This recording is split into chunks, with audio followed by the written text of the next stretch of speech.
I'll call the meeting to order. It's 6:32.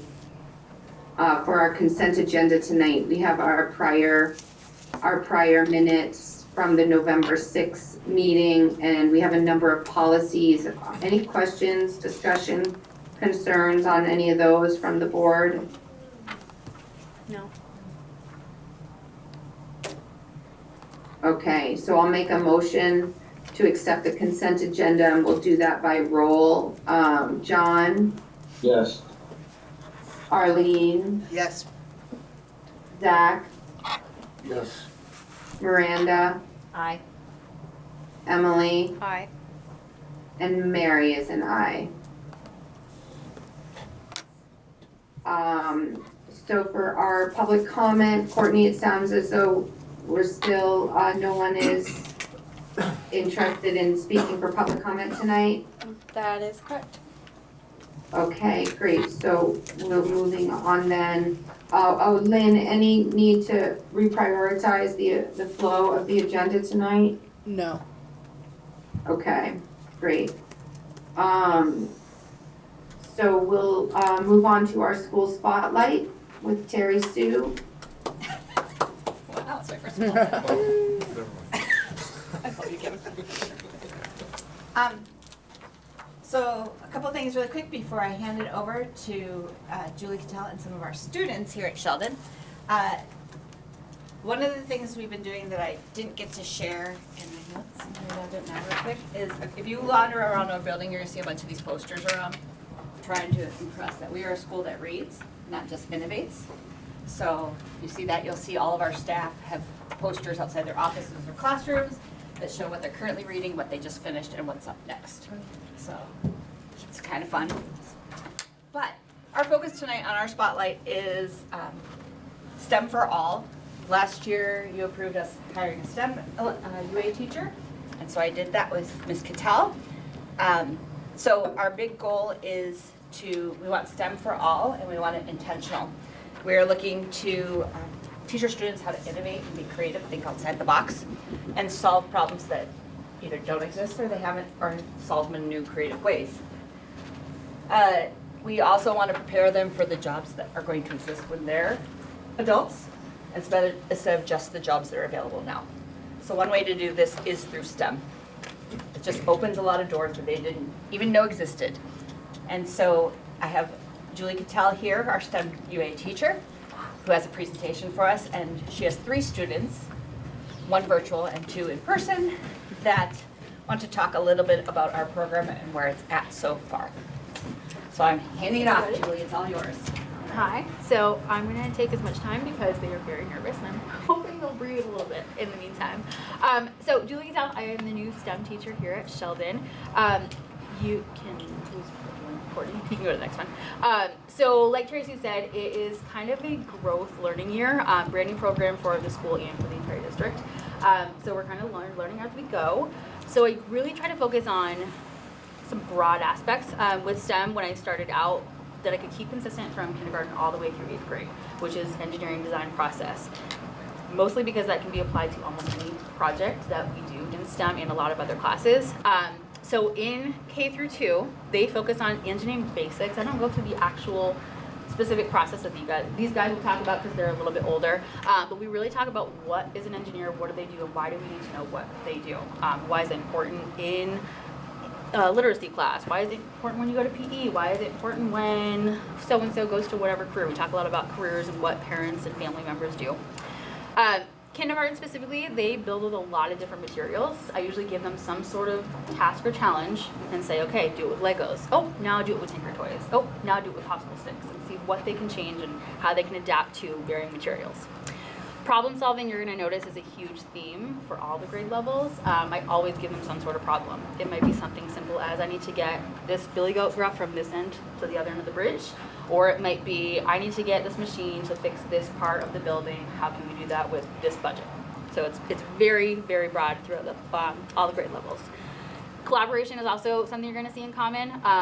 Group work, partner work, almost never are the kids working by themselves because in the real world, most of the time you're not sitting by yourself and working solely alone. Coding K through 2 is just starting out with coding. We have Ozobots, which you're going to see a student present a video in a little bit. Talk about coding and then why that's important. We talk about Google. How does Google know what to do when you type in a search? How does YouTube show you your Paw Patrol video that you want to watch? So we talk about the background of that. Then in 3 to 5, we talk about the actual process, engineering design process. Mr. Patel here is going to tell us more about that in a minute. But this is where we start getting deeper into that. What is the engineering design process and how does it apply to what we're doing on a daily basis? So they are actually evaluating materials instead of just trying different ones. They're saying, well, why is this one a better option than the other one? Same thing, problem solving collaboration. Every single class we start and end with that. What problem are we solving? Then how do we solve it? Who are we working with? How did that go? What will we change in the future? Perseverance is a big one. Abby's going to talk about that with her machine that she built. I like to tell the kids that I want them to fail. And I say it's going to sound really mean, but I do want you to fail, and there's a reason for that. And then we figure out why. Why would I want you to fail? Oh, because we want to fix them. We want to look at different options. Robotics and coding, these guys are getting into more in-depth things. Most of them, except for 3rd grade, have started creating songs with code. So they go to code.org, and they have a block system or block program that they can do. It's kind of like GarageBand, if anybody is familiar with that. All of the little codes have different sounds or different voices, different beats, and they can put them together. So I had a lot of Taylor Swift today and Shakira, but they all had like their own little remixes, which was really cool to hear. So eventually they're going to be creating a theme song for their life. We talked about theme songs for TV shows and YouTubers, so they'll be doing that. And then the 3D printing, 4th grade is where we've started this year. I'm thinking about it for next year a little bit younger because they're out there. I see the big kids doing it and they want to do it so badly. So I'm just trying to figure out the kind of sweet spot to start with the 3D printing because it is complicated at first. And Troy's going to talk about that. But you can see in the background we have tons of stuff that is 3D printing. 3rd through 5th grade they all did keychains to start with, kind of a basic starting point. And a lot of the older grades are doing solutions-based 3D printing projects, so I give them a problem or they choose a problem in the world and they try to solve it with some sort of design that they have. 6 through 8 is a little bit different. So most of the things that I've done with younger grades, but then we take it another level. So sometimes I limit their materials. They can only have paper to do this, or you can only have this material and they have to figure out how to solve the problem using that. I've also thrown budgeting in there. So you can have paper, but you can only have 5 sheets. Figure out how to solve the problem. Actually, I think, are you Harper's mom? Yes, so Harper did a paper tower and she got to like her limit of, she did great, but she was all stressed out about how to get the tower to be taller with only 5 sheets of paper. Real world problem solving. So like I said before, with the 3D prints, they have things like, I want to be, actually the mod badges, they really wanted to get new protectors for the mod badges so they don't break. So a lot of them designed 3D prints of those and they're testing those out. So they have to do measurements, and they have to do durability, they have to see if the 3D, the badges actually fit in there and do they scan in the modulars. Materials management, they have, it depends on the project, but they have to keep track of what they use, how much they use. Some of the projects have given actual budgets and they have to figure out how much to spend for each thing. And if they get to that, you need to figure out what you're going to do. You wasted all your money, now what? What's next? Coding. Today, 8th grade started creating video games. I'm hoping that they can get to the point where we can actually use those video games with the youngers to see if they can play either along with them or test them out to see how good and evaluate them a little bit. The impacts that I've noticed, I have full engagement from almost every single kid in this building, which a little while ago, I was an 8th grade science teacher, which science is pretty good to get high engagement, but this is like a whole new level because most of it is all hands-on stuff. And they just jump in it and they're so innovative. Like I go in with one plan and they take off. And it's cool because I usually have like one section of a grade, like I have 4th grade one day and 4th grade the next day, and I get ideas from the first group to use in the next group, and they feed me those things, and it's awesome to see. Teacher support has been amazing, and the supplementation, so the other part of my job is meeting with teachers to figure out how I can support them. So it's ranged from them giving me ideas like, kindergarten did Billy Goat's Gruff. Well, how can we get them to build bridges? So I took off with that, and they already had that reference of reading the book in regular class. The other part is just helping like teach their science lessons or their engineering lessons along with them. Problem solving skills, every single grade level has done excellent with that. And they all know at this point that I'm going to push them a little bit. It's not going to be easy. And you'll hear some of the videos that they do like it. They complain a little bit and some get a little frustrated, but they do like it in the end.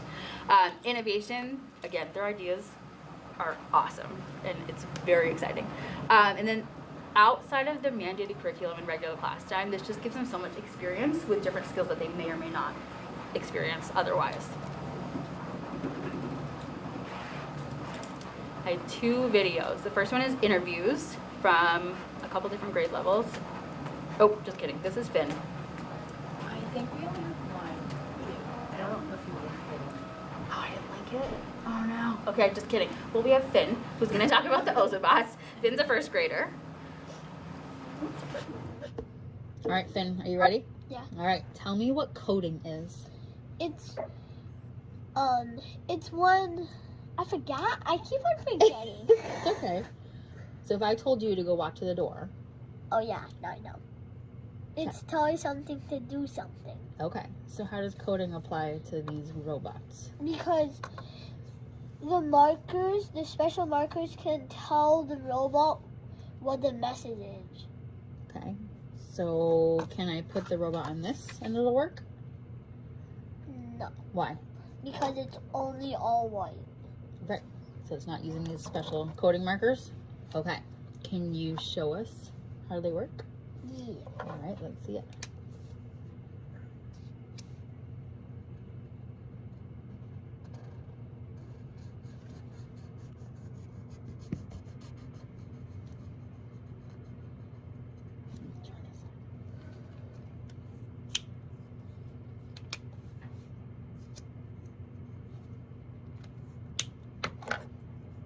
Why are you picking different colors? Because I want the robot to have different messages, not just the same one all the way through. So the different colors are different messages? Yeah. Interesting.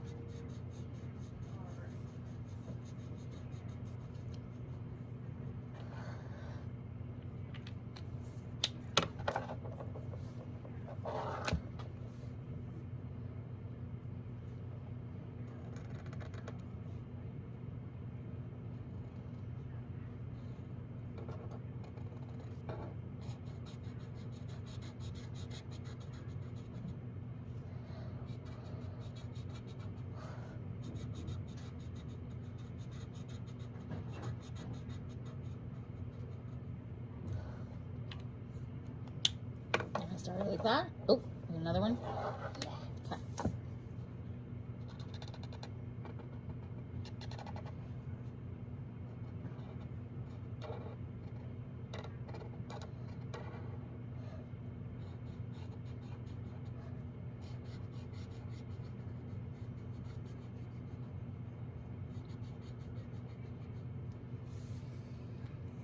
You ready? Can you show us how to turn it on? Yeah. Do you remember what we have to do with it first? Do you remember what calibrate means? Yeah. What does calibrate mean? It means I forget. Do you play basketball? Oh, you play Yeah. hockey, I know that. Yeah. So what do you have to do before you have a hockey game? You have to plan what you're gonna do. Do you have to warm up? Yeah. Okay, so if we calibrate our robot, that's like warming up. Hold it for 3 seconds, hold the power button till it talks to you. Ooh.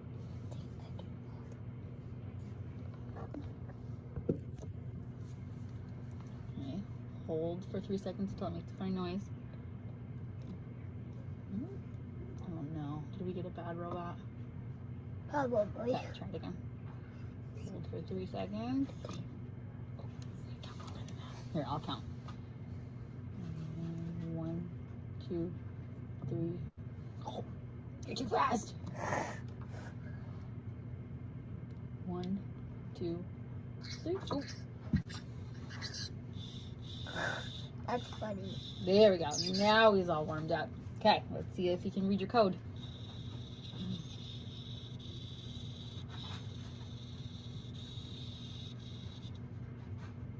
What the? How did he do? He did bad. It's probably because I confused him like that. Oh. So I have to fix that. Okay. So you could make changes, and you know what changes you would make? Yeah. All right. Why is it important that we learn about coding? What do you think? So you'll be better at science? Okay.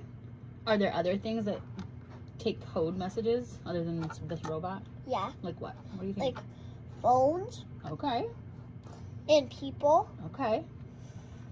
Do you use things like YouTube? Yeah. Does your mom shop on Amazon? Sometimes. So do I. I think she does quite So a do bit. I. I know your mom. So do I. So all of those things use code. Cool, huh? Especially phones. Like Especially text phones. messages. You are correct. Okay, now I need to fix this. All right. Thank you, Ben. You're welcome.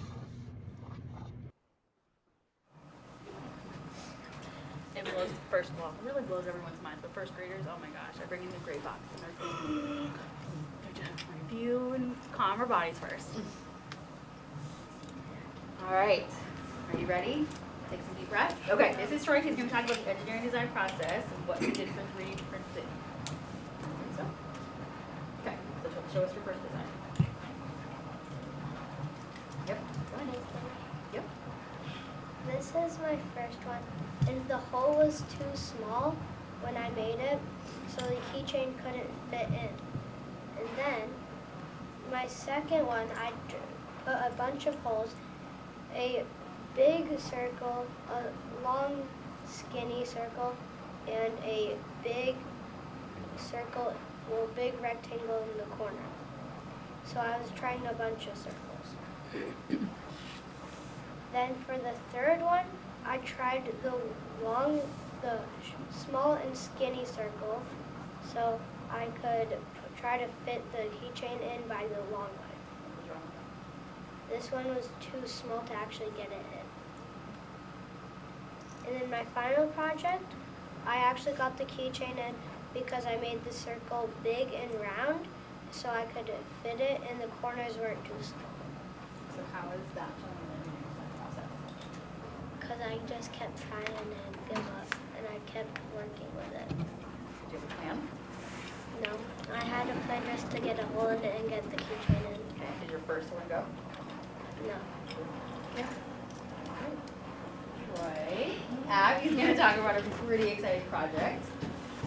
The What's her name again? the Rube Goldberg machines are a great way of STEM for learning. Like, it's not, like, it's perfectly fine to do something wrong on the first try. It's okay to make mistakes. And it really helps with pushing people out of their comfort zones and teaching people how not to get upset over the first try and it being really difficult. And it's a really good thing. Yeah, I don't know. What was your machine? What was your first original idea? Our original idea was to have a catapult that launched a piece of recycled paper into the trash can, and that definitely was not our final project. It turned out a lot different, and Was it easy? it was not easy. Did you get a little frustrated? Yes, it was very difficult. But you figured something out. Yeah. Yep. Okay. All right. What was your final project? We started off in a ramp, and we took a ping pong ball and we placed a piece of paper so it would go down the ramp and just bump it into the trash can. So it was a lot different.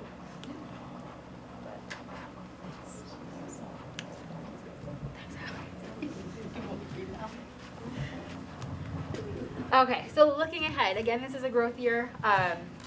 Trying to plan and document as much as I possibly can. My first goal is to build on skills gained this year. So I'm hoping that every grade level understands engineering design process by the end of this year, so that next year then we can elaborate and go further with that. I'm creating power standards as I go. There are none that exist right now. So I'm trying to pull from the ISD standards, some NGSS design standards to try to create some, so that we have actual standards to go along with STEM that evaluate appropriately. I am currently developing some interdisciplinary units with different teachers. I'm hoping to do more of that and get more in depth. Hoping to plan a STEM fair at Sheldon for the spring. I would love to do a district-wide STEM fair. I've reached out to a couple different middle school teachers that are also interested. A tech and engineering competition. I used to participate in one at the Northwest Technical Center, which was really great to see all of the middle school kids just get together, compete in different engineering design challenges. So I'd love to do that for our district. It would be great. And eventually compete in statewide and national competitions. There are so many out there, and actually Robert Hickey has shared quite a few that we are very interested in participating in. And involving the community as much as possible, whether that's field trips that we go on. I'm hoping to bring our 5th graders to Starbase next year.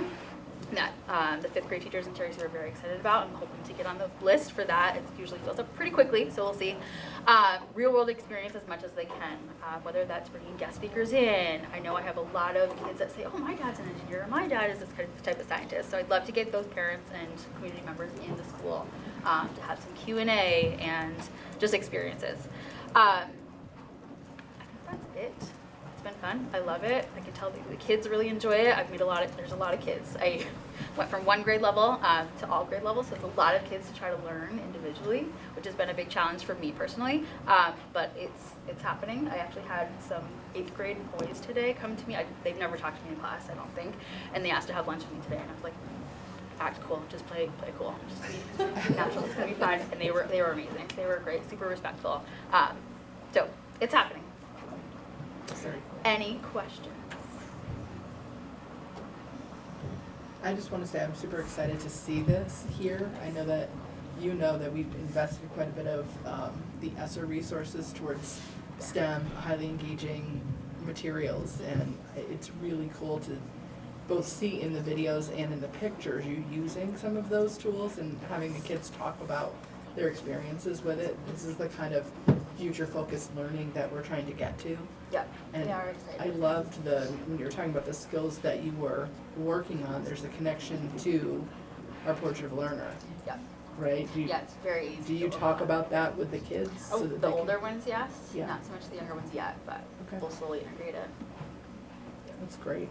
Thank you so much, Julie. Thank you. Thank you.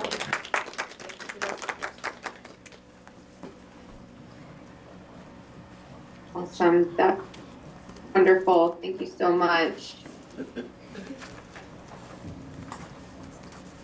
Carrie Sue, anything else from you and your team there, or we're good to move on? Nope, that was, today we wanted to focus on STEM for all, and so. Wonderful, excellent, I'm thrilled to see that coming together, thank you so much. So that brings us to our budget discussion, Morgan. Okay, and in my report there are a few informational items. Just quick updates, still don't have draft audits. I expect we will see the supervisory union audit first draft soon. We are still missing a few tuition bills, which makes it a little harder to predict what we're gonna need to budget for your tuition payments for next year. But I'm hoping that those come in the next couple of weeks.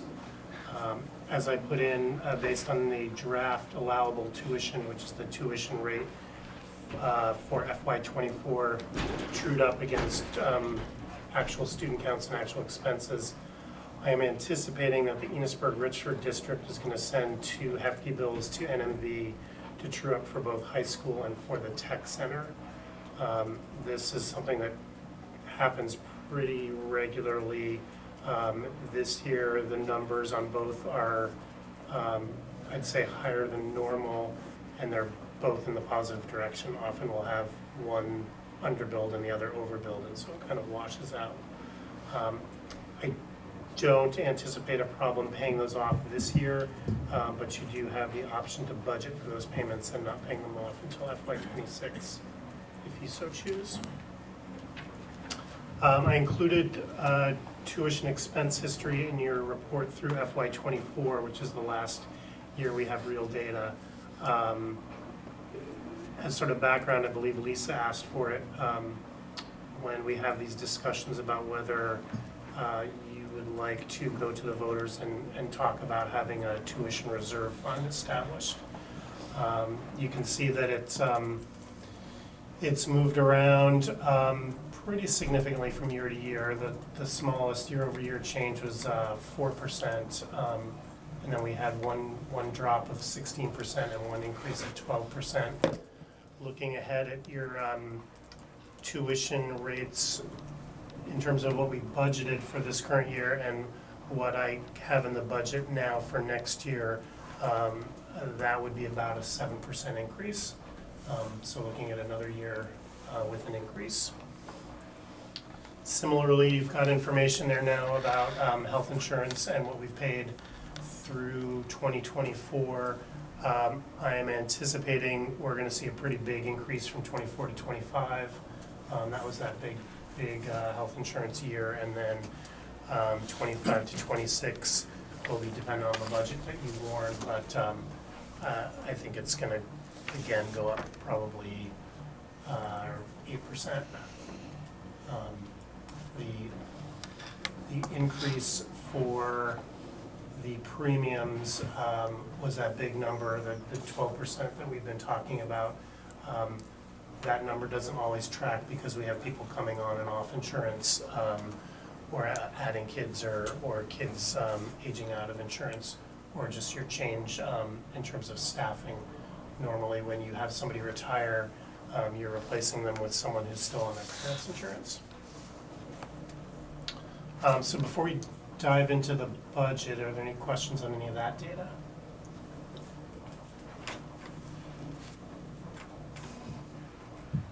Truing up. So I know that it is a significant number when we're talking about Enosburg and Richburg, because that's where we sent both of our tuition. Do other districts do this? Do we have other schools we send high school tuition to also do the same truing up, that we sometimes tend to eat more money than we originally thought? Yep, so we will true up with all other Vermont public high schools. You have a sizable minority of kids that go to Maple Run and St. Albans, and then a scattering at MVU, Lamoille, I think we have North Country, Colchester, South Burlington, but really Enosburg, Richford is where the bulkier kids are. Right. I've not looked at, I've not received any bills from anyone yet. Those numbers are going to be final and published next week, and then during that week, we have until the 15th to actually send bills out to other districts. So you will start seeing those as part of the warrant process, if we are going to get them from those other sending districts. And so you know those final numbers, you said we can either pay them in this upcoming budget cycle or the one after that. Correct.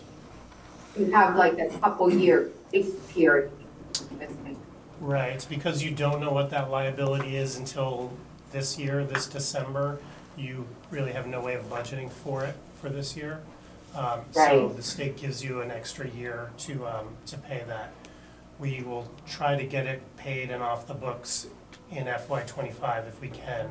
And, I'll be able to bring a recommendation or make that decision once we get those final semester one tuition bills in and have an idea where we're gonna land in terms of that part of the budget. And is this truing up of high school tuition kind of separate and distinct from the conversation around having some sort of kind of cushion set aside for our high school tuition, or it could ostensibly be drawn from that tuition reserve fund in future years when we find ourselves with this big financial hit? Exactly. It would depend on how we set that fund up, but I would recommend that if you're gonna go that route, it would be for both your current year tuition when you have kids show up that you didn't know about, as well as to cover these costs. Okay, thank you.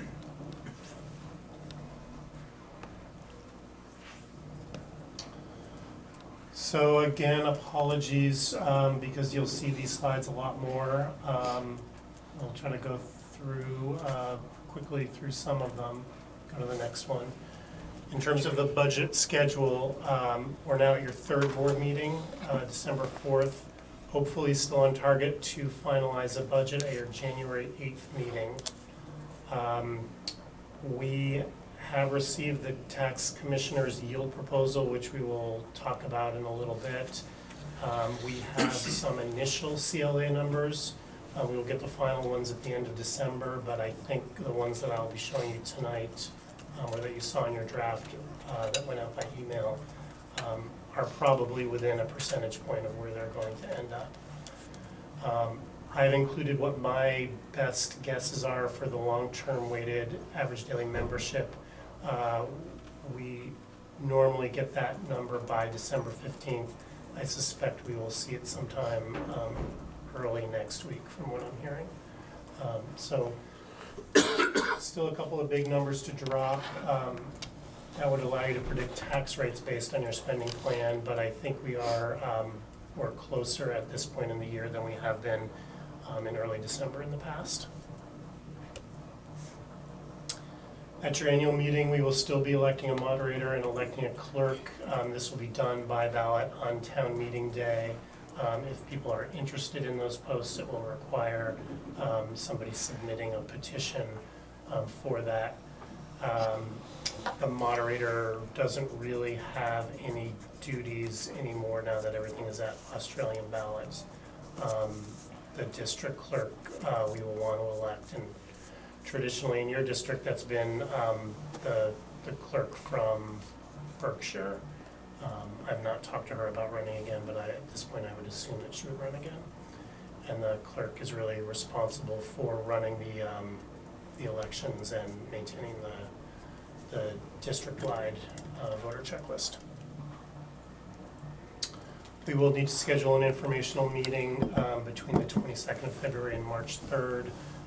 That deadline is put in by statute. As we said in the past, we think it's wise to have meetings in each of your 4 communities. This does not need a quorum of the board, doesn't need a clerk. It's not an official annual meeting as we've had in the past. And in your January meeting, we will bring a proposal for a date. We will obviously have to coordinate that with the other district to make sure that we can be at both. There'll be 3 board seats up for election. The vacancy that was created in Montgomery with Kat resigning, I know you have plans to appoint later tonight. That person will need to run again in March for the remaining amount of that term. And then you have 1 seat up in Bakersfield and 1 seat up in Montgomery. And it's Mary and Zach are the seats that are up. So we'll need to get petitions, assuming you're still interested in running, to the district clerk by the 20-something of January. And I'll get those petitions out to you. Try to center the budget discussions on the board goals. You've seen this several times. Academic proficiency is measured by 3rd grade reading, social emotional learning for all grades, and then student-centered learning for the class of 2028, kids who are in high school now. The enrollment graph and the numbers on the next slide you've seen before. We have been digging into these with some of the changes at the AOE, which Lynn will talk about in a little while, around them really pushing out data specific to students and staff and ratios, finding some places where the data that they have is a little different than the data that we have. And so on the next slide, if you kind of look at the raw numbers, you might see some of these changing a little bit before we go to print. I'm just trying to get to a point where we're at least all talking about the same data set, since we know that they're going to be pushing out their data publicly. We've spoken about PCB remediation for 2 of your schools, health insurance premium increases. negotiations with both unions, and that increase in high school students again, significant, although not as dramatic as we saw last year. One thing I'll point to here is that because we don't have settled contracts for either your support staff or your teachers, I am making some guesses in terms of where you're gonna end with salary.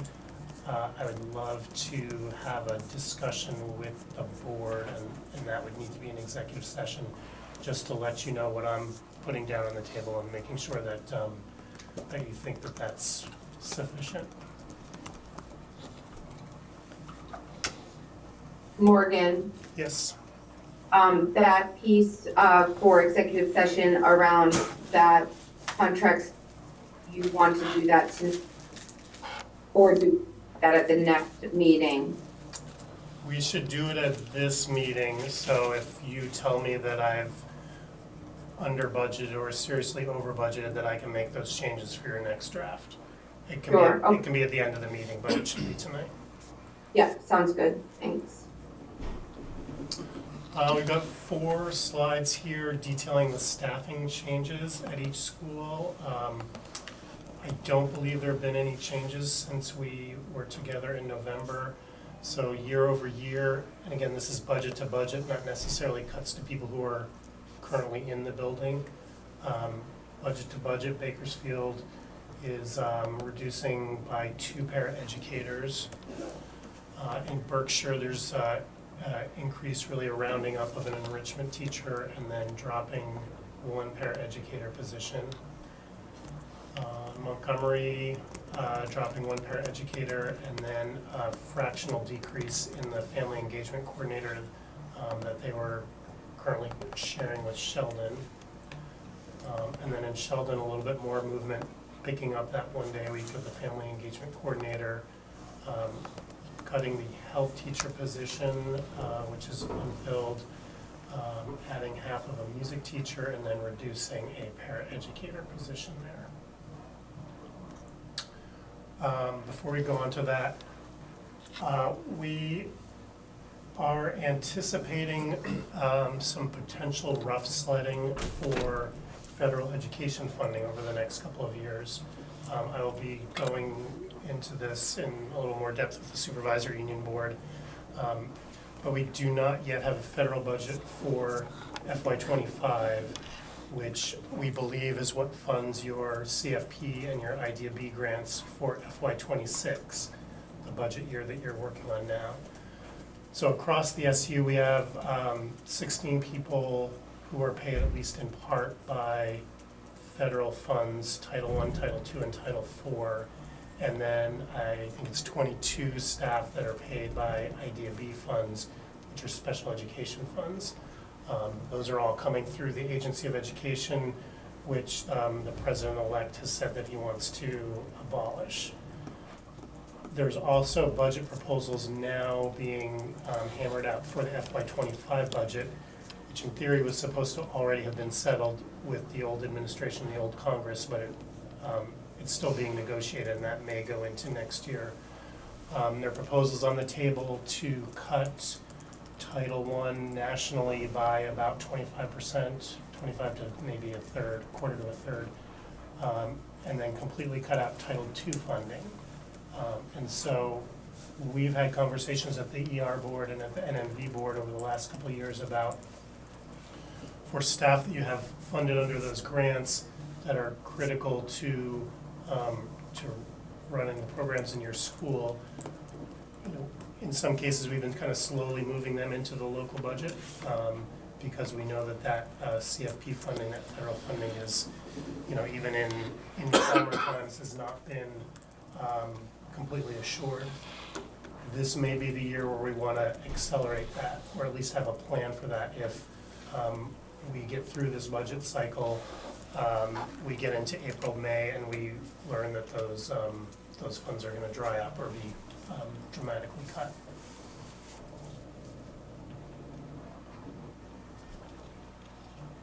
At the moment, there's nothing that I've seen that has special ed funding on the block in terms of cuts. There may even be more money coming there, but clearly the general ed funding through those titles is in the crosshairs at the moment. So principals can correct me if I'm wrong. Kevin and Sandy, I believe, both have a single full-time interventionist funded through CFP. Terry Sue has 2, and Gavin has, I don't think. Oh, wait, I do have a part-time, but they are retiring at the end of the year. Right. We've had trouble filling those positions in Berkshire. Historically, they've had 1 or 2, although there's nobody coming back next year who's in that budget.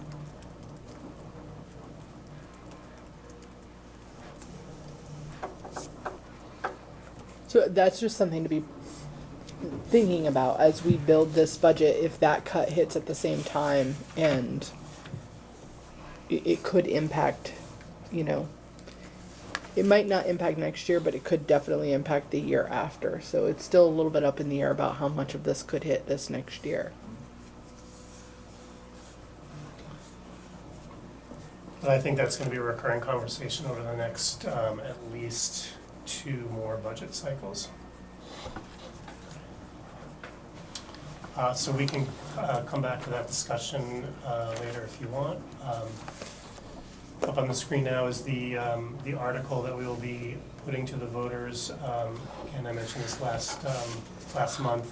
We will be adding back the language of the per pupil ed spending and whether that's higher or lower than the current year that we're operating in.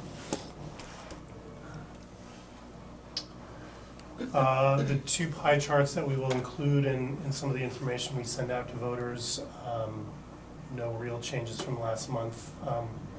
This one, what we buy, shows that half of your budget is in your people and the other half of your budget is purchase services, which is really other people's people. So that's your tuition payments that you're paying out to high schools primarily. It's also your central office assessment, which in descending order is your special ed teachers, your food service program, your busing kids from home to school, and then the kind of traditional central office services after that. And then the other slide is what we do. So about almost 3/4 of the budget is really direct instruction, teachers and special educators in front of students. The little blue lines moving around are the student supports and instructional supports. Central services are those services you get from the supervisory union.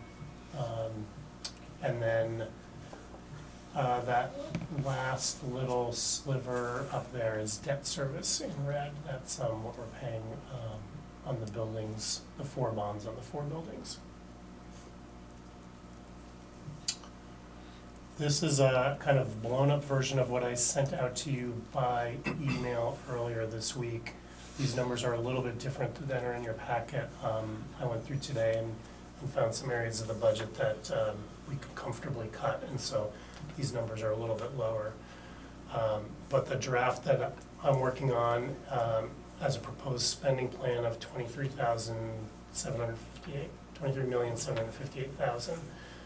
There's a little bit of grant revenue to offset that, and then at the moment proposing to use half of your fund balance, that money that's left over from FY24, to reduce your tax rate. So that's that $51,000, and you have control about where you want to put that in terms of what you propose to the voters. The voters ultimately will tell you if you can use it for something other than buying down the tax rate.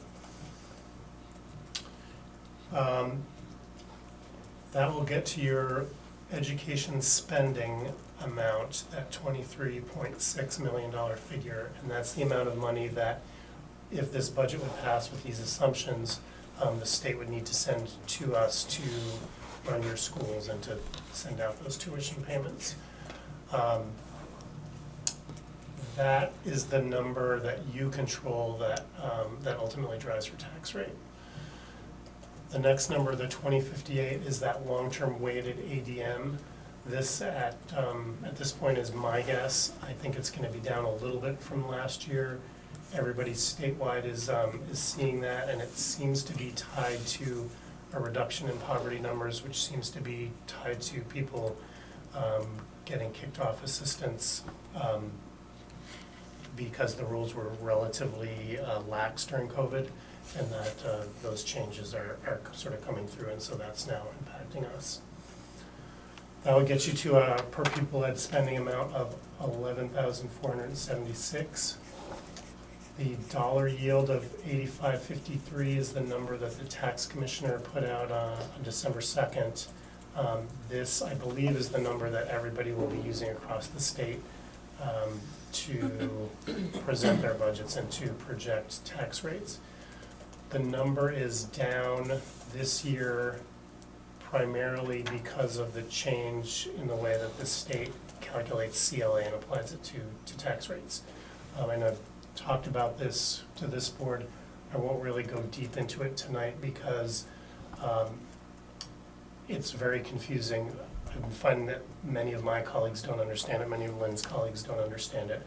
And so it's going to be really something that's hard to explain to voters if they care.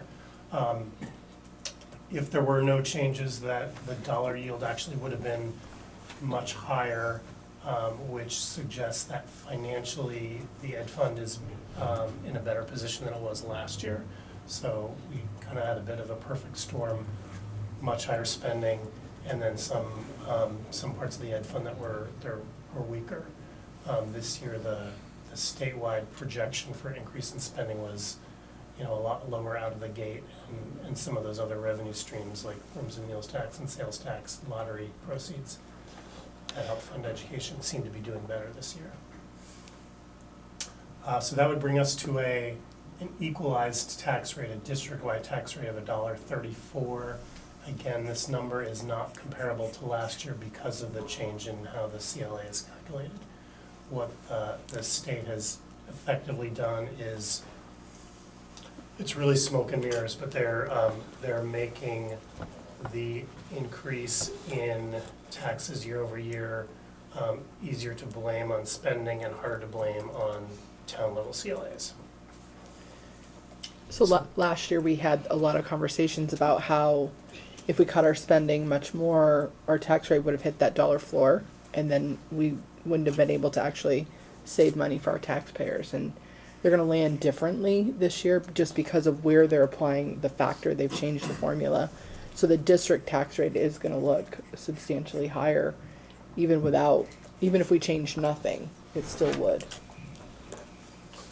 And then so when we go to the district level tax rates, you'll see that kind of similar to years past, the impact is really different from town to town. So right now with this budget and these assumptions, all which will change, but I don't feel they're going to change much. You would have two towns that are seeing a 4 to 5 cent tax decrease, and then two towns seeing a 5 cent and a 12 cent tax increase. This is the same phenomenon that's happening on the ER district as well, with their two towns, one probably going down, one going up. The reason for this is, in short, Berkshire and Montgomery are seeing bigger drops in their CLA, so they're seeing more sales for higher values than the other two towns are seeing. Property values in those two towns are sort of losing ground when you look at their grand list. Or another way to say it is that a house that was worth $100,000 in each of those four towns this year is maybe going to be worth $110,000 in Bakersfield and $120,000 in Berkshire and $130,000 in Montgomery. And so the tax rates are adjusting to try to get to that fair market value. I don't have it in this slide deck, but once we settle on this, we will, when we have this conversation with voters, we will be looking at actual tax bills, as we did last year in the second round, and saying, okay, if you have a $100,000 house, this is what it means in each of those towns, and we'll be able to see that change from town to town. This is the graph that you've seen in the past. I showed you kind of the preview of this last month where the, if nothing changed, what would it look like? That dark black line with the circles is the district level tax rate. So you'll see that because of that CLA change, that line is going up pretty dramatically from FY '25 to '26 and is now, almost as high as we were 3 years ago. The 4 other lines above that will show what the post-CLA rates are doing in each of those 4 towns. So again, Sheldon and Bakersfield are seeing a decline. Sheldon is almost at the same rate as the district tax rate this year. Berkshire and Montgomery seeing an increase. If your budget goes down, if your budget goes up, those 4 lines on top will go down and will go up, but those relative positions are not going to change because that's tied to the CLA. So if you brought, say, Berkshire down to a flat tax rate, Montgomery would still see an increase, and those other 2 towns would see a dramatic decrease. If you brought your budget up and Sheldon saw a flat tax rate, everybody would see an increase, and they would all just kind of move up in sync. Seen this chart before, homestead tax rates. This again is for FY '25. NMV is the second blue line coming up from the bottom, about 10th from the bottom in the state.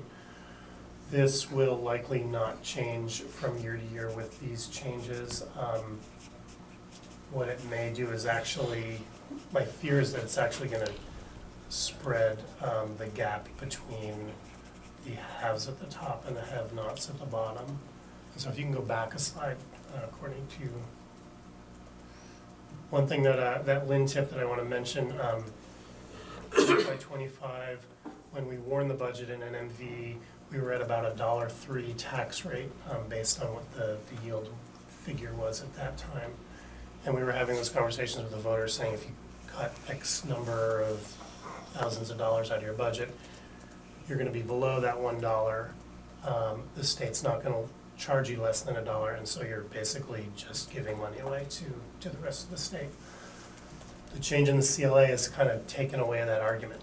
Now the voters could say, yeah, you can cut millions of dollars out before we hit that dollar. And so what it's basically doing is giving those of us at the very bottom of the state more freedom to cut our budgets and not really doing anything to those at the top of the state. And so top spending in the state. So I think you're going to see that spread potentially increase. Go to the next one. The use of the fund balance is impacted by the number that we put in this article if we put it forward. In this case, it would be proposing taking half of the $102,000 left over and putting it into a capital reserve fund. If you change this number and the voters approve it, it'll change the tax rate that we saw a couple of slides ago. Tuition reserve fund, we talked a little bit about it earlier. I've just got this as a placeholder. If this is something that you are interested in, the first decision will be to put up the concept to the voters, and then the second decision will be to figure out how we want to fund it. Whether it's something you want to go to them every year and ask to tuck some money away in, or whether you want to fund it by saying, okay, this year we're going to budget $6 million in tuition. If we only pay 5.75, the difference we're going to move into that tuition reserve fund. And then if we get bills for 6.25, we're going to take that money out of the reserve fund. And apparently that's it. Morgan. Yep, go ahead. I have a question. What's the current amount that we have in the capital reserve fund? You've got a couple, and so it'll take me a minute to grab those.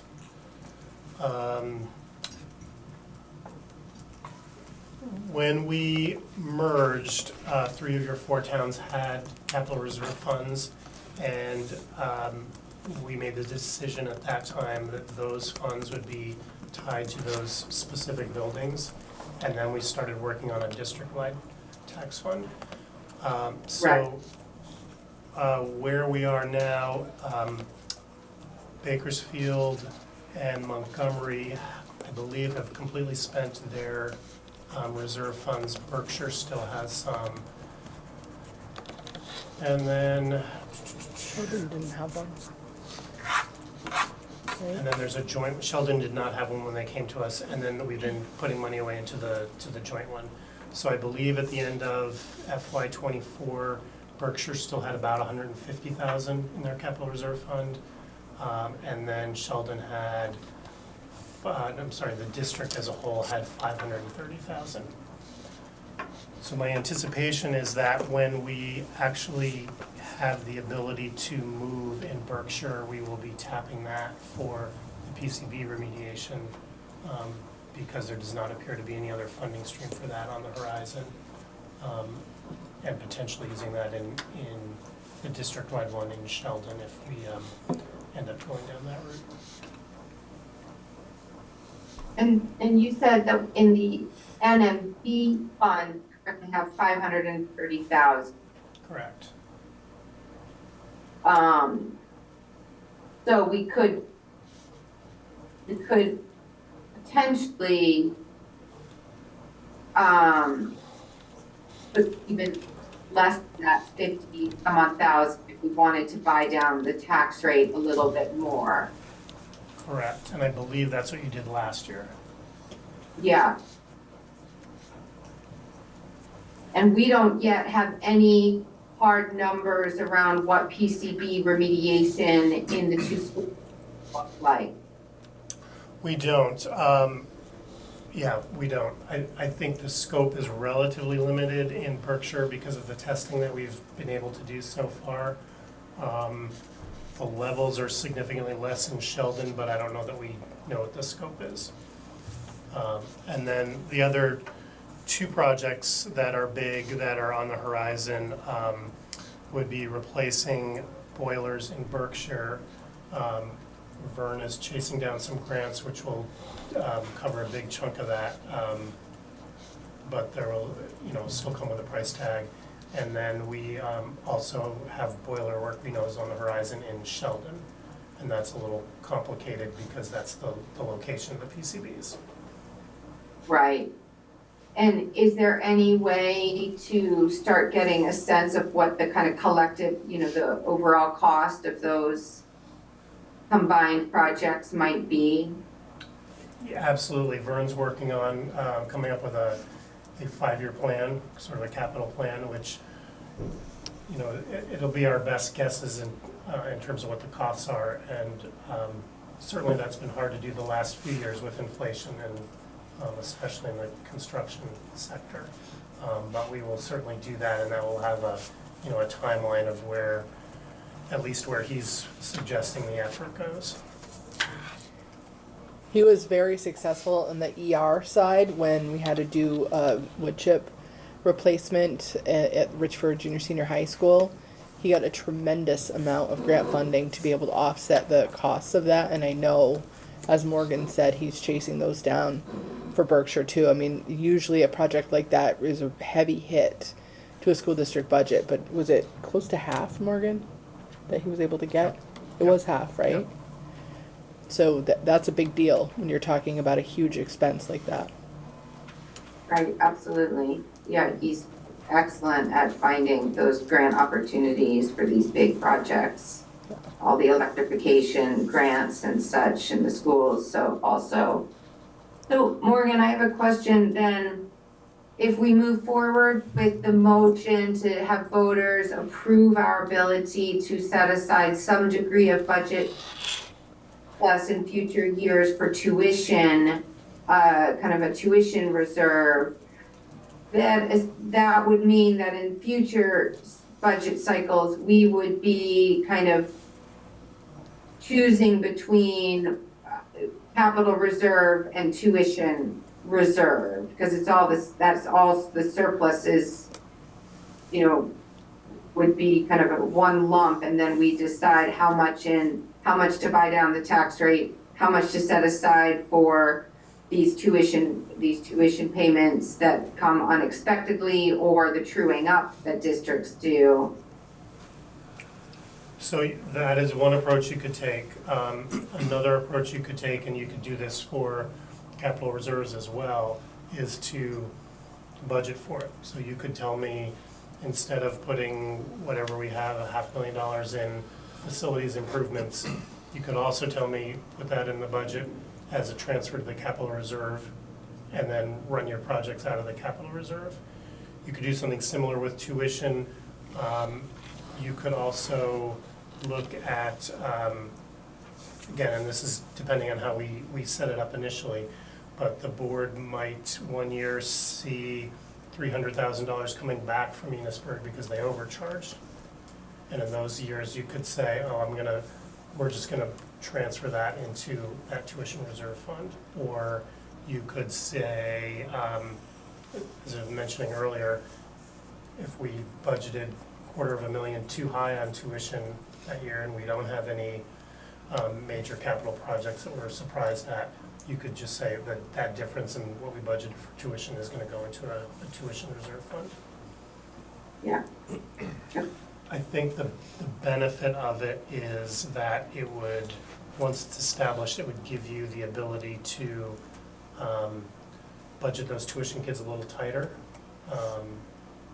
knowing that you have that out if we guess wrong, or when you're seeing some big swings coming up through your 5th, 6th, 7th graders, know that, we're only gonna increase tuition by 5% this year. We know it's not gonna be enough, but we're gonna use the tuition reserves, and we know that the next year, another 5% will catch us back up. Right. Okay. Thanks. So, in terms of your budget, again, it's, if you want to move it significantly, it's related to people. Some of the big unknowns that are still sitting out there, that I'm hoping are clarified sooner rather than later, would be your tuition payments. We also haven't seen tech center FTE numbers yet, and so I just have a placeholder for tech center tuition. That number could go up or it could go down. And then the discussion we're gonna have later about whether I have enough money in here for salaries.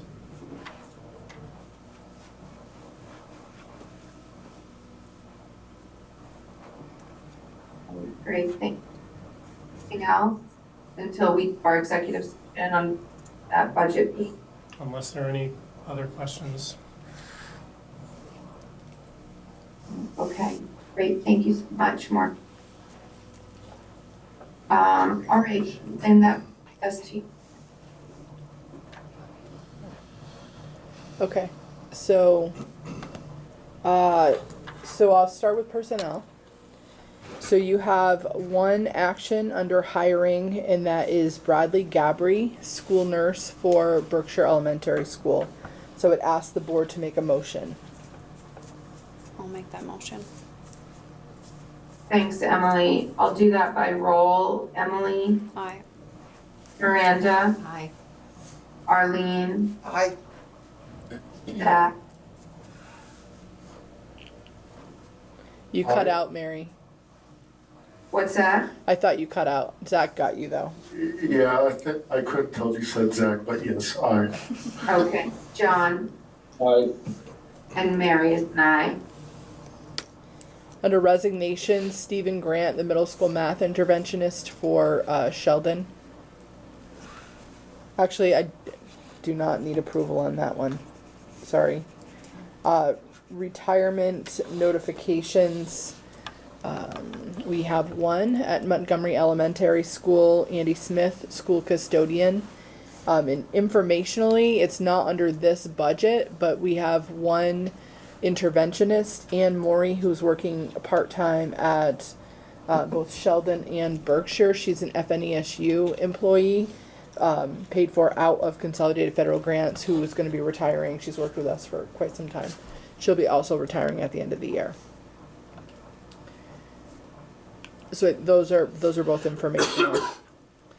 So I had Jamie do the work of looking for the, who made the salary advancement. For those of you that don't know, by December 1st of every year, people have to let us know if they're going to retire in order to be eligible for the benefit. They also need to let us know that they're going to be making a column movement, which means that if they have a bachelor's degree and they've taken 15 credits, they're moving to a bachelor's 15, they let us know, and they make both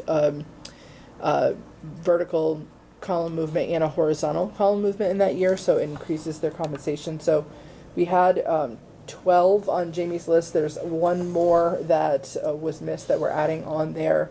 So with the data it was slightly off, but with 17 column movements, because some of them are making a double jump, so they're going from bachelor's straight to master's degree.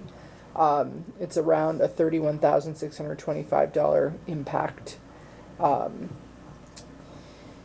In terms of Andy Smith, I'm going to go back because I missed this in Jamie's message. I'm just seeing it now. Andy is someone who does not fall under the collective bargaining agreement with your support staff. He is a non-union support staff member, and what we have done in the past is try to treat those employees the same way that we treat our union support staff members. So Andy is asking for the board to approve the same retirement CTO buyout that the union employees receive. So I will ask you to take action on that.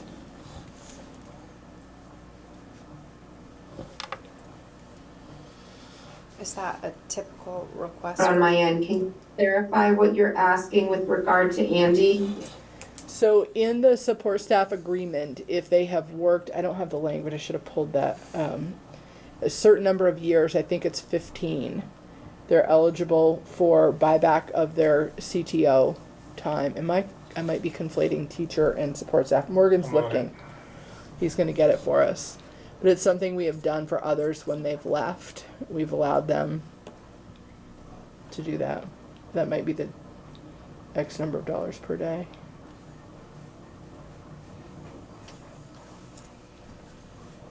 So you're looking for a motion to approve that, for Andy? Correct. Yeah, I mean,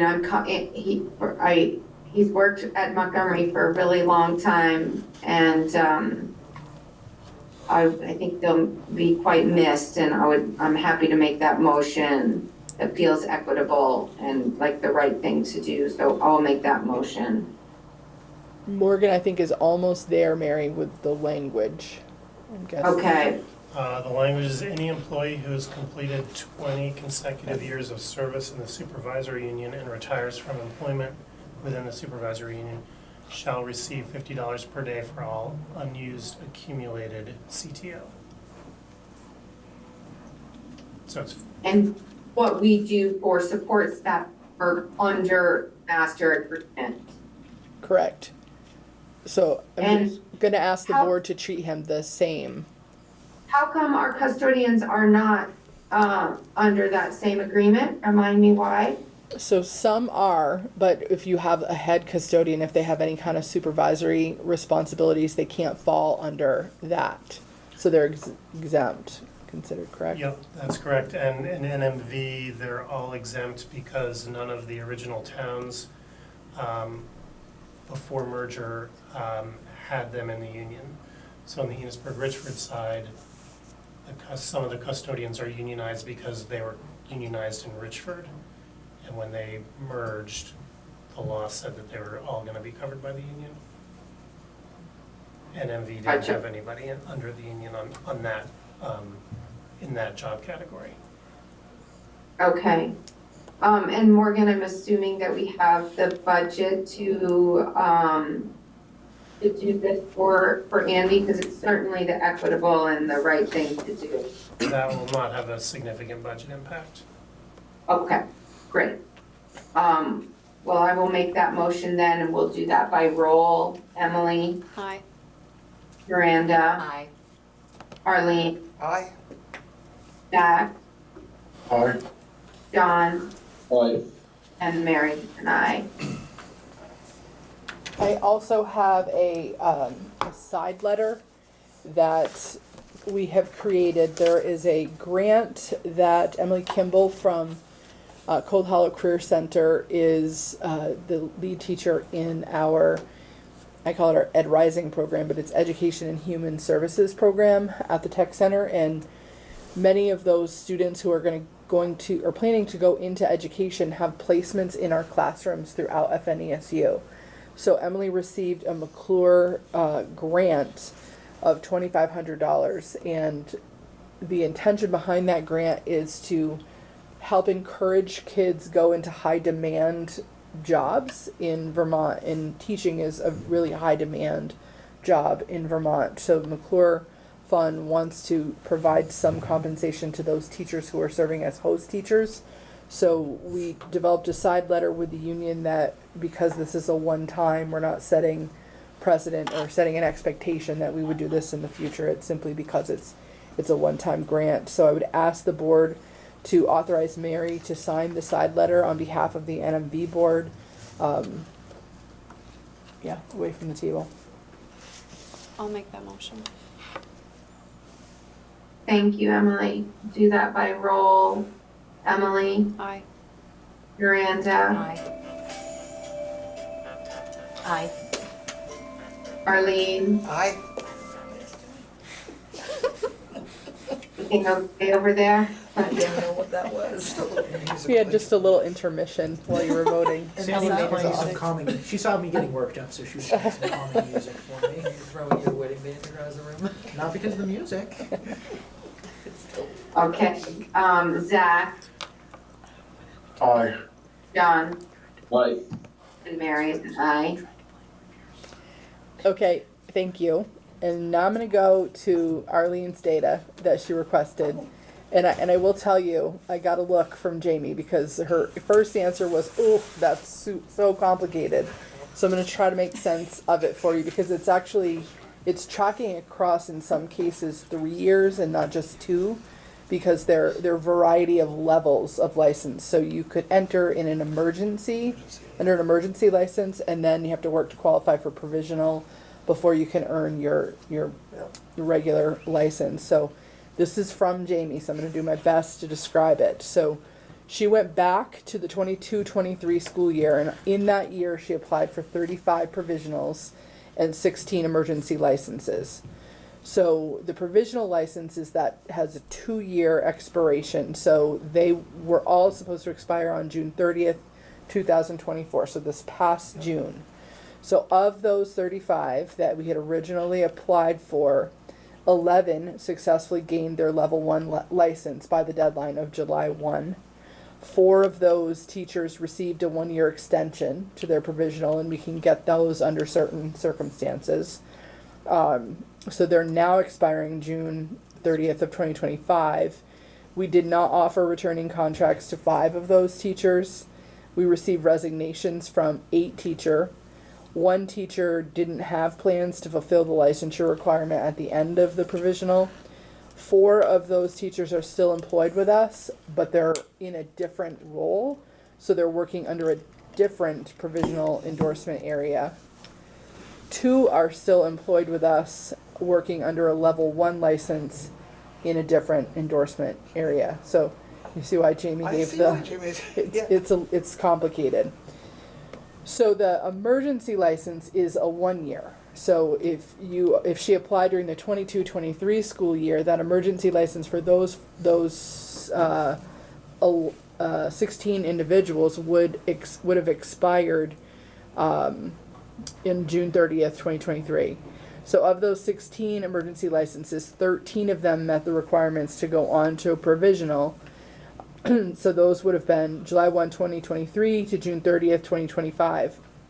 1 teacher has decided she's not going to pursue the education field. 2 of the remaining teachers only plan to work for that 1 year. They were trying to fill a gap, and they're no longer working for us. So for last year, in the 23-24 school year, we applied for 54 provisional licenses, which will all expire in 2 years. So June 30th, 2025. This next year. For the 24-25 school year, we've applied for 33 provisional licenses, which are set to expire in 2026. that make sense? Yes. Okay. Is that what you were aiming for with the data? Pretty much. I also was curious as to do we have any provision for, say, a teacher is coming up, finishing off their 2 years, to, like teachers do with retirement or anything else, to say, by this date, you need to let us know if we need to advertise that position. Do we need to, because. For retirement? Or? No, you know how we do for retirement, Yeah. that December 1st. Do we have anything for teachers who are on that provisional, at the end of that 2 years, say, I'm on a provisional and it's going to be done this June, July 1. Do we have anything to give us information ahead of that time? Or do we wait till contracts come out to find out whether or not they're? Well, okay, that's tricky too. Yeah. Because they have to do a progress report along the way of the provisional. But it isn't something that they have to do that for the agency to demonstrate what they've done before they go into that second year. But there's nothing that would allow me to give them a different deadline than teachers. But what I do is offer contract to those people, but they know that that contract is contingent on completing licensure. Unfortunately, we've gotten right to the wire with some people who have then said, by the way, I didn't do what I was supposed to do, and then we're left in a lurch, which is unfortunate. I would like to think that most people would look at that as have a responsibility or duty to do the right thing for kids so that we can get someone in these positions, and that hasn't happened in a couple of circumstances. But there are other times where people are like right up to the end trying to finish it, and they kind of go into the finish line on two wheels, and they do get it done, but it's right to the wire. So Now, does the state give you any indication of progress reports on when they're filling those out to say, this one looks like they're gonna make it, this one, so nothing from them to there's return? nothing. I mean, Yeah. there's nothing. A lot of times Jamie does a lot of helping people when they're in that circumstance. She helps people navigate that whole process, whether it's through their initial application or going from emergency to provisional. She does a lot of that behind the scenes work and support. But they're really, it's just they've got to do. It's kind of like finishing a master's program, right? If you want to stay on what your target is for graduation, you've got to finish everything in front of you, and we don't know until they get to the end. And when they're on these provisionals and emergencies, do they still move up in the salary scale the same way as our union? Yes. Yep. They're considered licensed Yeah. with an emergency or provisional. Good. Thank you. You're welcome. I was hoping that's what you were aiming for, because I didn't really want to go back to Jamie and say go back and Do some more. Yeah, I'm just curious, I guess, as to the numbers and how we're doing on and helping them to get those licensures and get Yeah. them so we can keep them. yeah. I mean, that's part of why we have the instructional coaching model too, because not to necessarily help them with the licensure piece, but to help them to feel successful in their first 2 years in our schools, because some of these people are coming, they're first-time educators, whether they're coming in having graduated in the field, or they're coming in from a different field and they're learning how to be a teacher while they're teaching. So not only is Jamie trying to support the licensing, and we have employees whose sole job is to try to teach them on the job to be an effective teacher. So we try to wrap as much as we can around those people. And Mary, the only other thing I have is something under personnel that will require an executive session. Sure, that sounds fine, Lynn. We'll do both executive sessions, one for personnel and then one for Morgan's budget. But we can do those at the end so that we can let everyone else who isn't going to participate in those get going home. Okay. I think that sounds good, especially given the condition of the roads. I do have a few other pieces. One, can you go back one? I always like to take a minute to look at our, forward one. Go back to it. Yeah. Courtney always puts this slide in here where we can celebrate a few of the things that we noticed online throughout the month. So I don't know if the principals want to just name what we're looking at here. I can can Or, explain all or you can ask Courtney too, because she's the one that poached your picture online. I know the little So guy. the thing that I did this month was I went on all your Facebook pages. Thank you very much for posting all the pictures. In Berkshire, Bakersfield, and Sheldon, they had their Thanksgiving lunch when families and community members came in, and I always like sharing those pictures. Montgomery's holiday lunch is this month, Monday. so it's Monday. this month. So instead, I put a picture of a very cute penny paloozer who had a bowl of pennies, Money. and I see some silver coins in Because I there. gave her some. Silver's for sabotage, right? Yeah. Silver is for sabotage. So that's going on this week, correct? Correct. So I wanted to put that Every morning, in. they go around for 10 minutes and they throw money in jars in different classrooms. It's to raise money for our families in need during the holidays. We usually raise around $1,000 to $1,200. It's fantastic. There's a really sweet story for the picture of Berkshire. May I share it? Yes, absolutely. So ours is the second picture next to the penny peruser, and so yep, you saw him on the court Last yesterday. Whenever basically we had our holiday lunch, and that is a kindergartner, and that's his little sister, and she was really excited because her parents were going to be able to come in. Unfortunately, something happened that caused them not to come in, and so I passed him in the hallway, and he stopped me and said, "Mr. Roddy, I don't want my sister to eat alone. Can I go to her classroom?" And so I got permission from the teacher, and then he spent about 10 to 15 minutes having a holiday lunch with her, so she got to have it with someone. That's adorable. Love that. So I picked the right picture. Good job, Courtney. Thank you. Okay, on to other, not sure that they're more fun topics, but we'll talk a little bit about education funding. So, Morgan and I, those of you that know us know that we spend a lot of time thinking about and talking about what's happening in terms of education funding. So there is a lot going on behind the scenes. So some of this should all be familiar for principals. We've been talking to them about this as well. I believe I lose track sometimes of which boards that I've communicated this to. I think that we've talked about this. There's the Commission on the Future of Public Education that was created as a result of legislative action, and that commission has been meeting since summer, and they have 2 deadlines. Their charge is to figure out how they're going to make changes in terms of the education funding system, and they have a deadline of December 15th this year to release a report on short-term recommendations related to the education funding system. The challenge is December 15th is about 6 weeks, 5 weeks before our deadline for having warned budgets. So there's something in there that the legislature ends up acting on. The legislature doesn't come back until the first week in January, and if they take action on anything in public education, we are very confident that they're going to take action on some things this year. So we don't know what that will do, as we're already going to be in process with our budget. So we're kind of holding tight and paying attention, but we know the kinds of things that they're looking at, and they're things that we've been tipping people to for quite some time that are likely going to be up for discussion. There are, even though the legislative session is not yet started, we're getting tips out of the legislature. If you've been watching any of the local news, you should be seeing people talking about the education spending.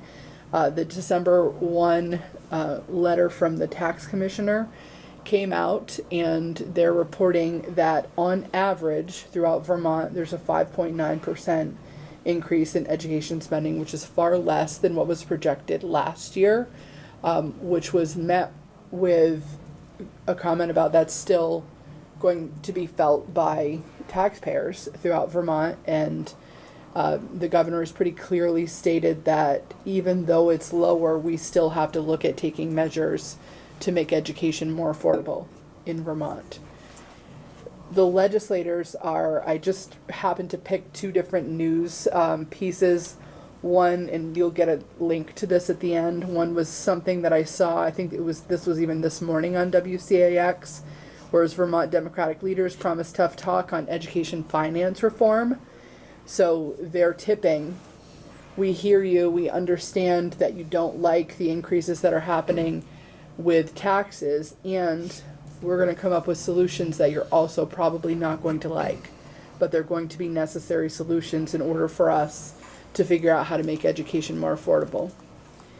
There's another one that I linked here, and this was something that came out of Vermont Public, and it's about, I could have picked any number of these. It's about Scott Beck, Republican, used to be a representative and is now a senator, and he's just been appointed the new Senate Minority Leader. And Scott Beck was someone who last year proposed legislation that was connected to coming up with an adequacy formula. And an adequacy formula would completely change the education funding system in Vermont, where they would really, we don't know the details about how something like that would come out, but in theory from the other states that have adequacy formulas, if I were to like, take it down to its simplest form, is they would make a decision about what should an adequate education cost for all Vermont students. And right now, can you give me the range, Morgan, of high, low? Like, in terms of, call it 10 to 18,000. So you've seen us talk about the visuals, like the lowest is around 10, the highest is about 18, and we're way down there at the bottom. So an adequacy formula would pick a number somewhere between 10 and 18 and say this is the target, and every school is going to get that per most likely a weighted calculation of pupils. So what that means is the people at the top are going to have to reduce down to that adequacy, or it's likely to be contemplated that if they want to spend more than that, there could be something in there. Some other states do something that costs the community a lot of money to be able to add in additional, whether it's through additional taxes or whatever. But the people at the very bottom would be brought up. So for a system like ours, again, don't know the detail of what they might be putting out there.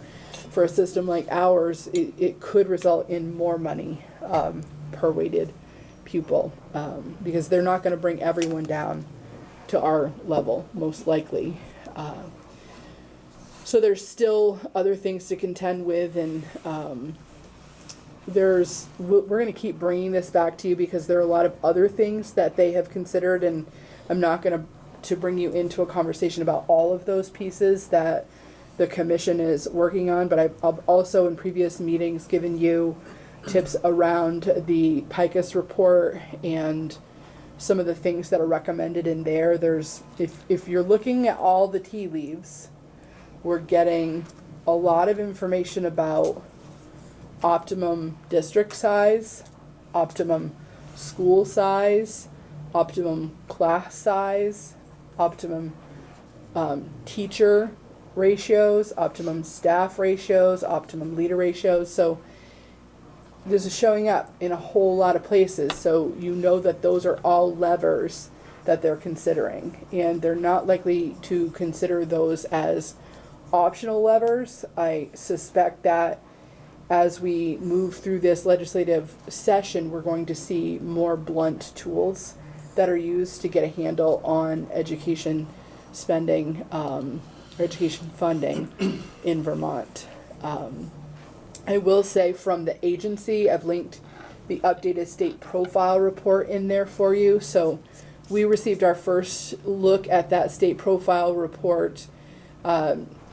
Different groups got different pieces of this data in some of the agency's early listen and learn tours, and there was quite a bit of pushback on the agency because I will give them credit. It's the first time in my career I have seen an attempt to bring that level of data together in a cohesive way. So I do applaud that effort to do that. I think it was met with some frustration because the data points weren't super correct in some cases. I know he won't like me saying this, but Morgan is often called upon when there are challenges at the state level that have to do with ed funding, and he lends a hand to help figure things out. And I know he was part of trying to help them figure out some of those ways in which their data points were off.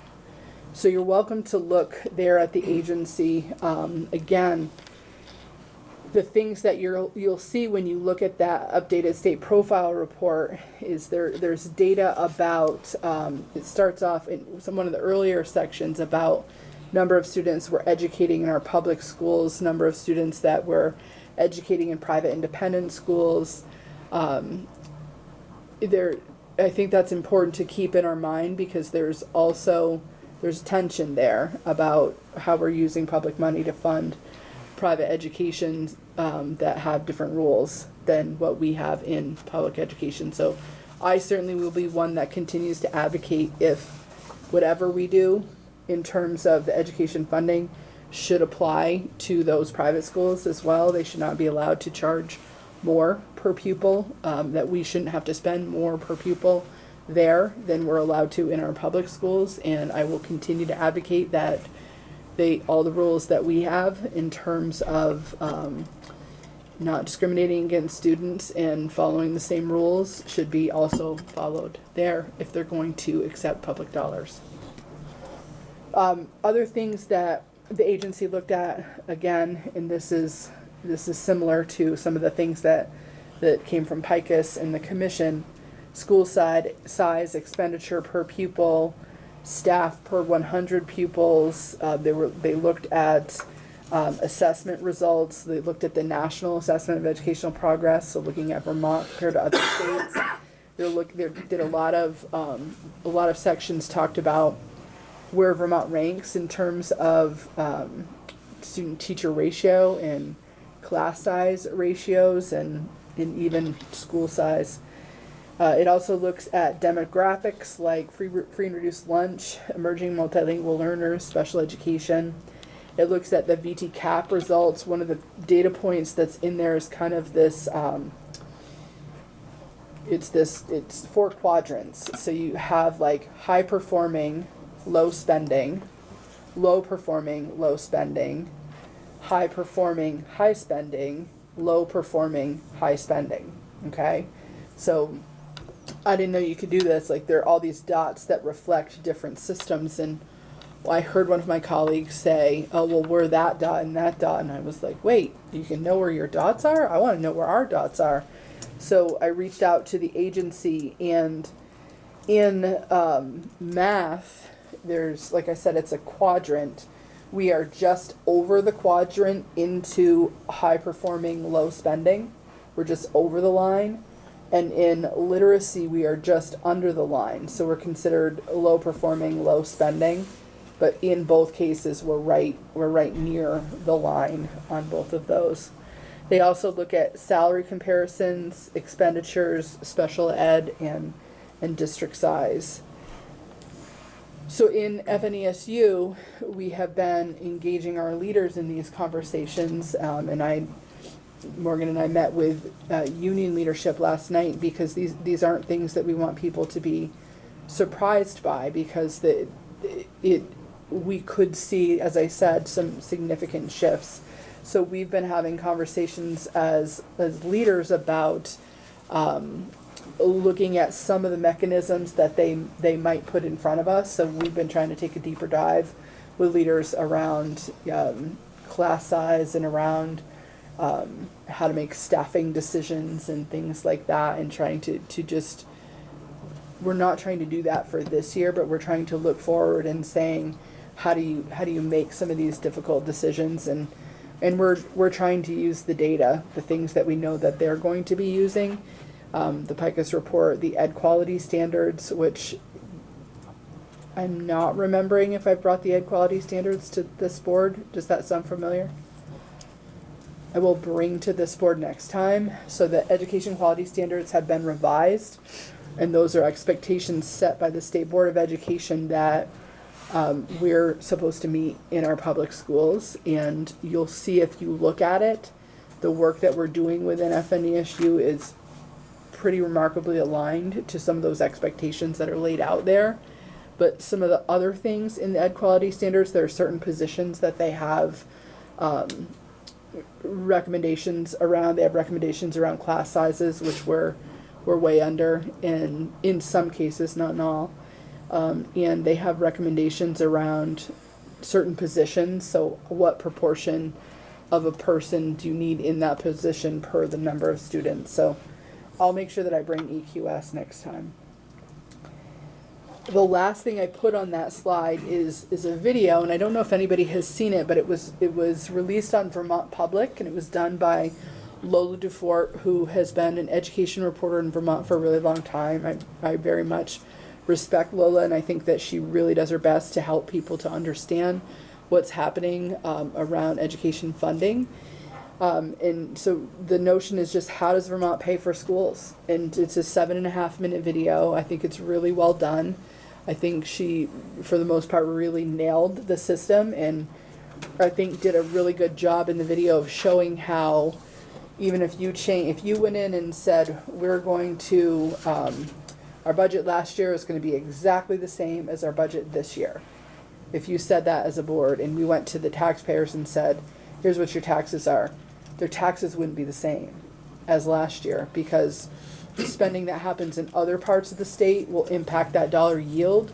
So even if we spent the same or reduced our budget, your tax rates would still go up, because the other systems, if they didn't reduce their budget the way we did, would impact the yield, which would increase taxes here. Is there anything you want to add to any of that, Morgan? Not really? Okay. Any questions? All right. That's, no, not all I have. I have one more thing. We are going into both teacher and support staff negotiations again. So we have, as I said, Morgan and I met with union leadership last night.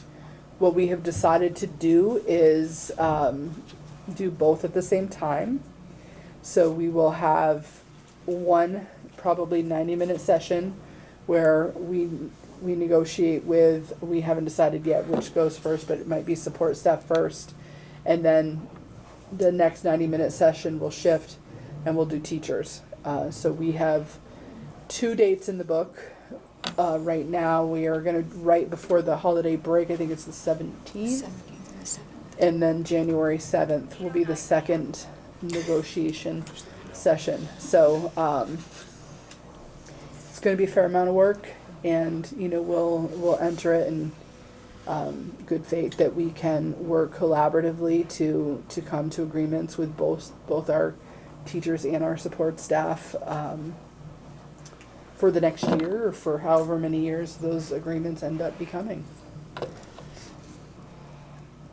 Any questions on that? The support staff also reached an agreement, and I might need some Jeopardy music. I forgot to pull that up.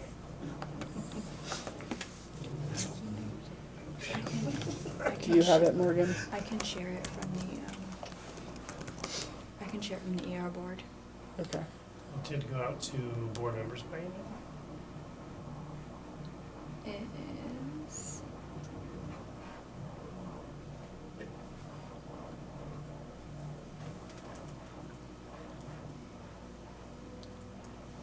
Gavin, are you working on the music for me? I was playing my time. I had a number of one-liners. Oh, here we So go. he said, I Morgan, got do you it. have it? Do you have it? Okay. So it's the one thing I forgot to link in there. So I can't read that. Okay. So we negotiated with our support staff we started last year, somewhere around this time last year. We had 3 sessions with them, and we ended at impasse. We then had, we started proposing dates in September to go to mediation, and we ended up getting, I think our first mediation was in late October, and we ended up coming to an agreement, a tentative agreement, in early-ish November. So the agreement was for 1 year. We could not come to an agreement. The board was definitely hoping for a multi-year agreement, but it covers the dates of July 1, 2024 through June 30, 2025. So the settlement was that all current employees will receive a raise of $2.25 an hour, retroactive to July 1, 2024. All school year employees will be paid for one extra holiday, that's Christmas Eve, and school year employees will receive an extra day of in-service training. The current starting grid, where our base is, shifted to $18 an hour. I believe that was an increase of 75 cents that goes all the way across that placement grid. All other contract language remained the same, and there's been a new contract that has been drafted, and you are the last board that we're bringing this to because it settled right after your November board meeting. So I'm going to ask the board to make a motion, if they so choose, to approve that support staff agreement. I'll make that motion. Thanks, Emma. If I roll, Emily, Aye.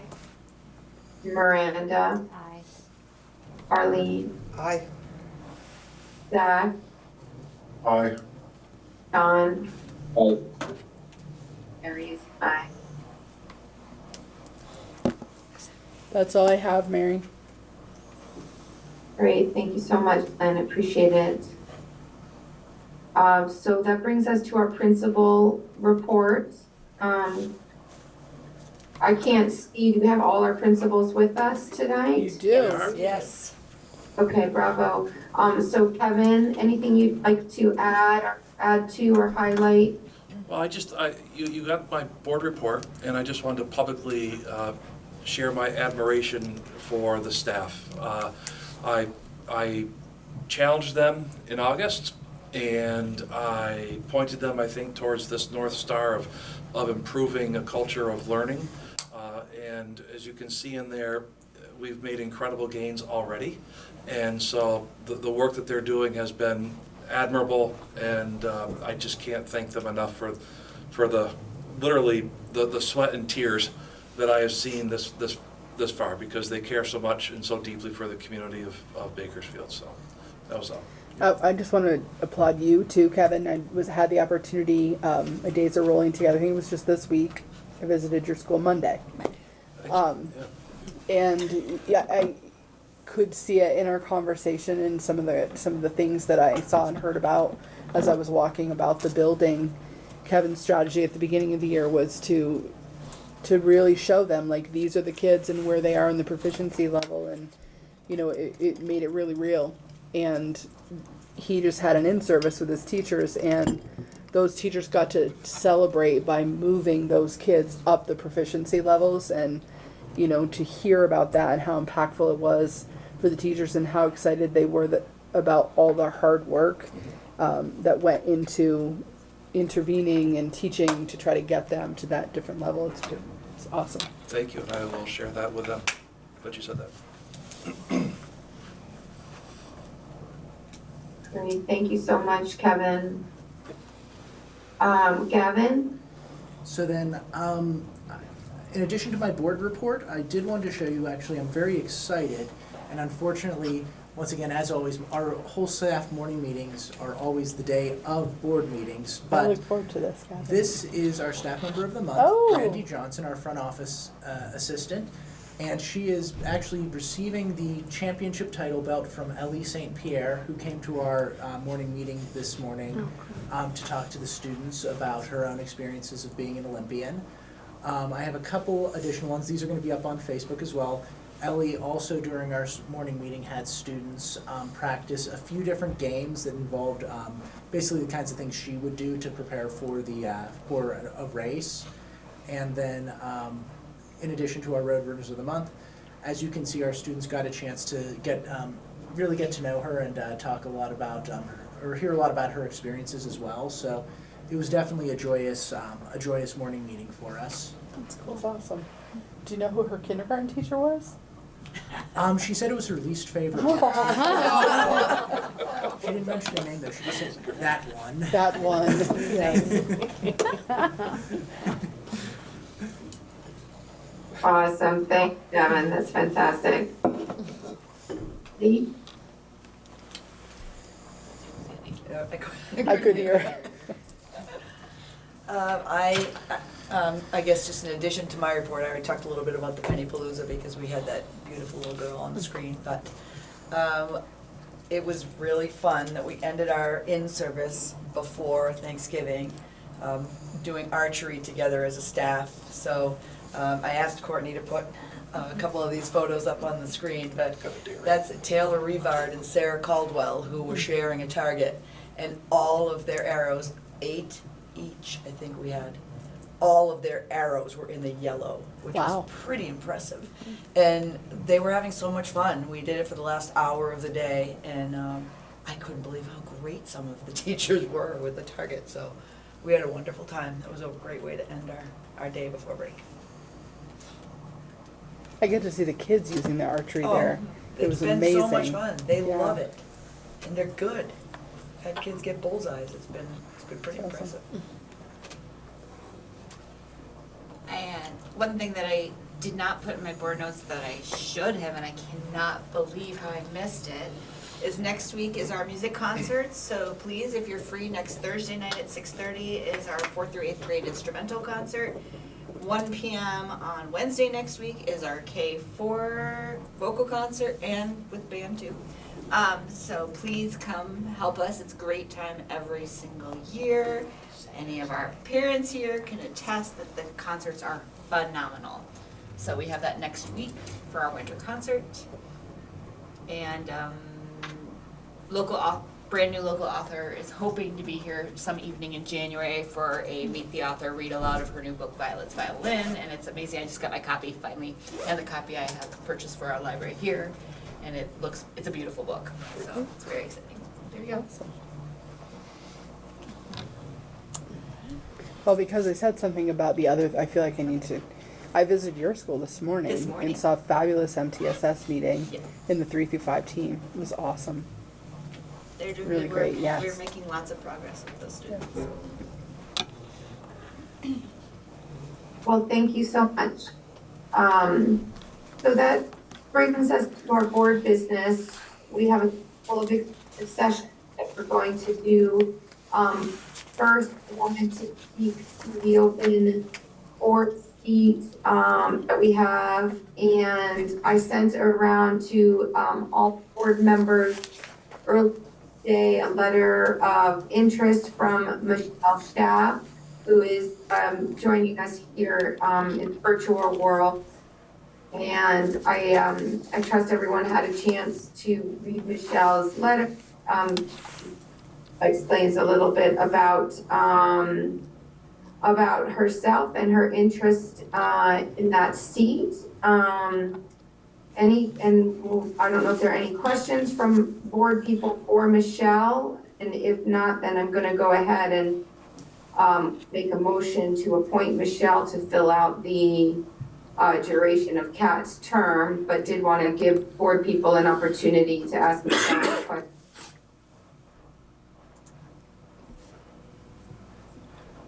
No questions, I don't think. Okay, great. So they'll make that motion to appoint Michelle Schaap to fill out the remainder of Kat's term for the open board seat from Montgomery, and we'll do that by roll. Emily? Aye. Miranda? Aye. Arlene? Aye. Zach? Aye. John? Aye. And Mary is an aye. Michelle, we're glad to have you on board. She's fun. Appears now. Michelle, She's up there. sorry, this is Courtney Fletcher. I will email you tomorrow, and I'll include Morgan and Mary, and it just gives you the next steps of what we need you to do to become official. I've got a list. It's not that bad, I promise. It's just a Thanks. little, like 3 things. Okay. Great. Okay, So we have a number of executive sessions so I would, does anyone have any future agenda they wanted to implement? Our next meeting will be, January 8th, 2025. Wow. And we'll, just to remind everyone that these are the winter meetings, January, February, and March. We will up this a little easier for everyone to get to in weather. So with that, I'm gonna make a motion to enter our first executive session to discuss personnel. We'll do that by roll. Mary, is that mine or Lynn's? That is Lynn Okay. first. Yeah. And so, Mine should be for negotiations when you go there. what's that, Morgan? Mine should be for negotiations when you go into that one. Right, correct. And so Courtney, if you could help on the tech side of things, make sure that remaining for this executive session are just board members, that would be great. Okay. So Mary, we'll do can we that keep by- Morgan? What's that? Can we keep Morgan? Yes, right, sorry, of course. Morgan, we need you for this one as well. I have a question. What about Michelle? Not yet? Michelle is not allowed to vote yet. It would be up to Mary to have her stay in executive session. I think it's fine to stay, right, we have that voting piece, so, but it's fine. It'll be a good introduction to understand the kind of parameters around, how executive sessions work. Okay. So by roll, Emily, Aye. Miranda, Aye. Arlene, Aye. John, Aye. Zach, Aye. and Mary is an aye. So we'll give everyone a few minutes to moments. Thank you to everyone. I hope everyone has a really lovely and safe. So we're out of executive session, both executive sessions with no motions pending, no action taken. Any other discussions tonight from the boards? No. All right, I will make a motion to adjourn. Everyone in favor? Aye. Aye. Right. Get home safely tonight, those of you who are on the snowy roads, and I hope everyone has a really lovely holiday season and Happy New Year in advance, and we'll see you anywhere. Thank you, Mary. Thank you.